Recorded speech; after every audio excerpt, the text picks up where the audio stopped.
نهى عابدين اللي ظهرت في رمضان 2024 وتألقت في دور ديحة مع النجم طارق لطفي في مسلسل العتاولة اللي شارك بطولته النجم أحمد السقا وكمان باسم سمرة. ديحة تألقت بشكل كبير بعد ظهورها في مشهد الرقص مع حبيبها اللي هو طارق لطفي. نجمتنا النهاردة نهى عابدين.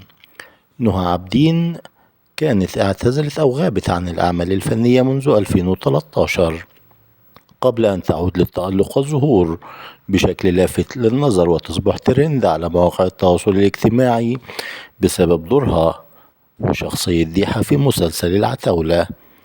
ظهرت ديحة حبيبة طارق لطفي في مسلسل العتاولة اللي هو قام بدور خضر طارق لطفي، ولفتت الأنظار بشكل كبير وأصبحت حديث السوشيال ميديا بسبب رقصها وملامحها الجميلة المصرية الشرقية الأصيلة. نهى عابدين هي نهى محمد عابدين السيد من مواليد الإسكندرية، صاحبة 35 عاما، تألقت بشكل كبير. هي من مواليد الإسكندرية، تزوجت وانفصلت ولكنها أنجبت طفلا واحدا من زوجها.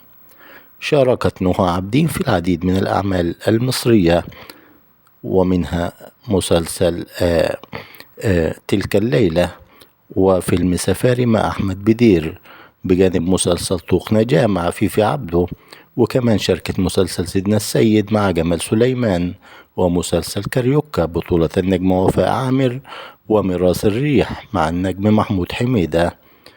كمان شاركت في مسلسل لعبة الموت بطولة ماجد المصري، وشاركت في عدة أفلام كمان منها الحب والمصير وفيلم الكنز والحارس. نهى عابدين هي إحدى النجمات التي تألقت وأصبحت لها شعبية وظهور كبير عبر مواقع التواصل الاجتماعي بعد دورها في مسلسل ديحة، واللي قامت فيه بمشهد واحد بس كان كفيل إنه يقلب عليها كل السوشيال ميديا، وهو مسلسل الرقص في مسلسل العتاولة. لا تنسوا دعمنا باللايك والاشتراك.